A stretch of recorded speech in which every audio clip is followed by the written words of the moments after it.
नाज़रीन आदाब, minority media centre के खास प्रोग्राम सच्ची बात में आपका खैर मकदम है। मैं हूँ रहबर हसनैन रिजवी और आज हम बात करेंगे बेगुनाह मुस्लिम नौजवानों के लिए जमीयत उलमाए हिंद की चलाई जाने वाली कानूनी तहरीक पर। और इस मौजू पर हमारे साथ बात करने के लिए मौजूद है जमीयत उलमा महाराष्ट्र के सदर मौलाना हाफिज मोहम्मद नदीम सिद्दीकी साहब। हाफिज मोहम्मद नदीम सिद्दीकी साहब, हमारे इस प्रोग्राम में आपका खैर मकदम है। आज पूरे हिंदुस्तान में बेगुनाह मुस्लिम नौजवानों को दहशतगर्द बताकर जिस तरह से उनको गिरफ्तार किया जा रहा है और जमीयत उलमा लगातार उसके लिए कानूनी चाराजोई कर रही है और बेगुनाह मुस्लिम नौजवानों को रिहा करवा रही है, इसमें एक और कामयाबी मिली है जमीयत उलमाए हिंद को। हिमायत बेग जो है जर्मन बेकरी में जो ब्लास्ट हुआ था उससे उसको जो सजाए मौत थी उम्र कैद की सजा हो गई है। तो उस पर आपका क्या ख्याल है और जमीयत उलमा की आगे की क्या प्लानिंग है? जमीयत उलमा पूरे मुल्क में बेकसूर नौजवानों की मुकदमात लड़ रही है। हज़रत मौलाना महमूद मदनी साहब जनरल सेक्रेटरी जमीयत उलमा हिंद के हुक्म से जमीयत उलमा महाराष्ट्र पूरे मुल्क के अंदर 142 से ज़ायद मुकदमात लड़ रही है और इन मुकदमात के अंदर देखा जाए तो जैसे मौलाना अब्दुल खवी साहब का मैटर था जी, उसके अंदर कामयाबी मिली। इसी तरीके से शोलापुर में सुतली बम ब्लास्ट था, उसके अंदर 13 बेकसूर नौजवानों को रिहाई मिली जी। एक असलाह जब्ती केस था, उसके अंदर एक जैनुल बोल के आसामी बच्चे को रिहाई मिली जी।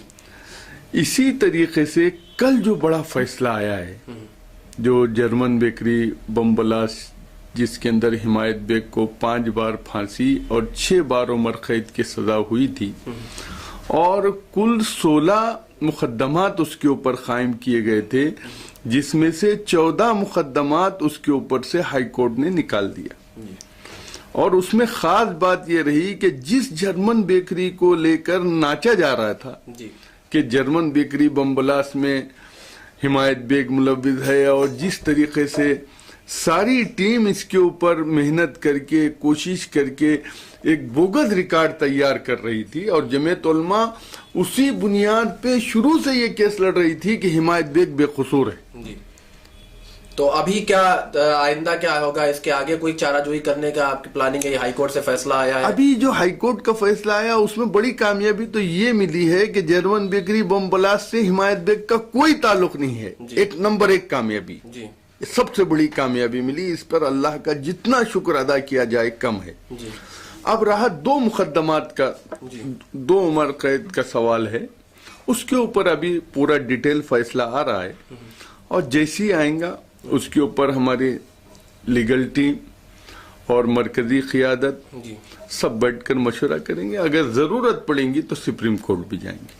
अभी हम आपको रोकते हैं। नाजरीन, वक्त हो गया एक छोटे से वक्फे का। वक्फे के बाद हम फिर हाजिर होंगे सच्ची बात में। डरने की क्या बात है, जमीयत उलमा साथ है। जमीयत उठाती है हक व इंसाफ की आवाज। बेगुनाहों की रिहाई के लिए जमीयत ने चलाई कामयाब कानूनी तहरीक। फिरका परस्ती के जवाब में दिया अमन का पैगाम। दहशत गर्दी के खिलाफ जमीयत ने जारी किया फतवा। जमीयत के साथ आए, हक की आवाज बने। नाजरीन, वक्फे के बाद आपका एक बार फिर खैर मकदम है। सच्ची बात में हम बात कर रहे थे नदीम सिद्दीकी साहब से।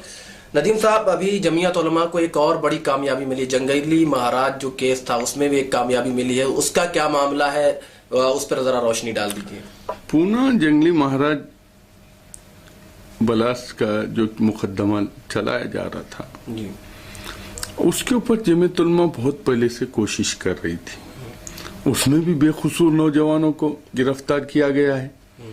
उसके अंदर भी बहुत से ऐसे लोग हैं, जैसे हिमायत बेग की अगर किसी ने घर की पोजीशन अगर देखा है तो वालिद जो है उसके भजिए की दुकान छोटी सी, वालिदा घर में बीमार और लगभग बहस होने के बाद से वो लोग कल तक रोजे रख रहे थे, यानी ये उनके वो थी।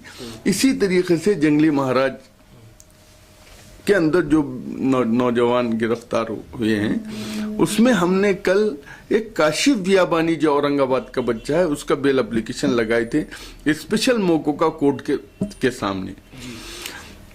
तो जस्टिस पानसरे के बेंच ने उसके अंदर ये फैसला दिया कल कि उसकी बेल एप्लीकेशन को मंजूर कर दिया। इससे पहले एक जमानत मंजूर हुई थी, کل کاشف بیابانی کی ضمانت منظور ہوئی، وہ ایک بڑی کامیابی ہے۔ رفتہ رفتہ سچائی سامنے آ رہی ہے اور بے قصور نوجوان رہا ہو رہے ہیں۔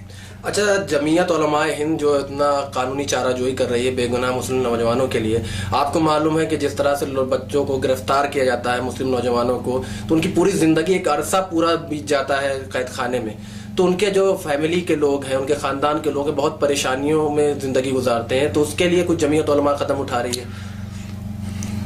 جتنے مقدمات ہمارے پاس ہیں جی، ہم ہم دیکھتے ہیں کسی گھر کا کوئی جوان، کوئی فرد اگر گرفتار ہوتا ہے تو اب تو بہت اچھے حالات ہیں جی یہ کامیابیوں کی وجہ سے، جی ورنہ تو رشتہ دار بھی ان کے پاس پانی کے لیے بھی پوچھنے نہیں جاتے تھے 6 سال 7 سال۔ ایسے وقت میں بھی جمعیت علماء ان کے خاندان کی وغیرہ مدد کرتی تھی اور پورا خیال رکھتی تھی۔ آج بھی جمعیت علماء اس کام کو کرتی ہے، یا قانونی چارہ جوئی کرتی ہے، وہیں پر جمعیت علماء ان کے افراد خاندان کے لیے پورا خیال رکھتی ہے، کوشش کرتی ہے اپنی بسعت کے مطابق کہ جتنی مدد ہو سکے کی جائے۔ جمعیت علماء، آخری سوال آپ سے ہے کہ جمعیت علماء ہند قانونی چارہ جوئی کر رہی ہے اور بے گناہ مسلم نوجوانوں کو باعزت بری بھی کروا رہی ہے، لیکن ایک بڑا جو سوال آتا ہے ذہن میں وہ یہ کہ جو گرفتار ہوئے لوگ ہیں ان کا پورا جو پیک سیدھا زمانہ ہوتا ہے، ایک بڑا زمانہ جس میں وہ آگے بڑھ سکتے تھے، وہ قید خانے میں بیت جاتا ہے، ان کے ترقی کے راستے بند ہو جاتے ہیں۔ تو کیا جمعیت علماء نے حکومت سے اس معاملے میں کوئی معاوضے کی یا اپیل کی ہے، کوئی مطالبہ کیا اس طرح کا؟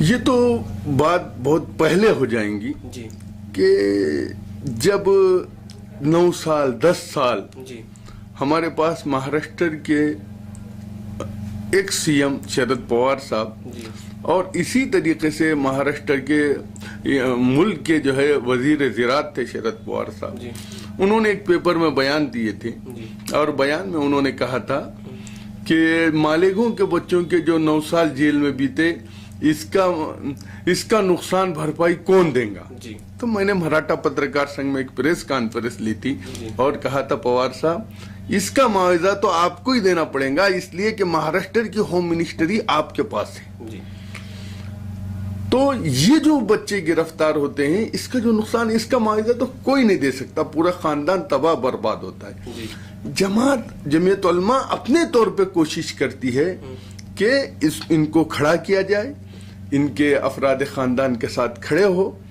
اور کھڑے ہو کر ان کی ہمت باندھی جائے، اس کی کوشش ہوتی ہے۔ رہا سوال حکومت سے لڑنے کا تو حکومت سے بھی لڑا جاتا ہے، اور جب معاوضے کی بات ہے تو جب کلیئر ساری چیز ہو جائیں گے تو اس کے بعد اس کی نئی پالیسی بنا کر لیں۔ بہت بہت شکریہ ندیم صاحب، آپ ہمارے پروگرام میں آئے۔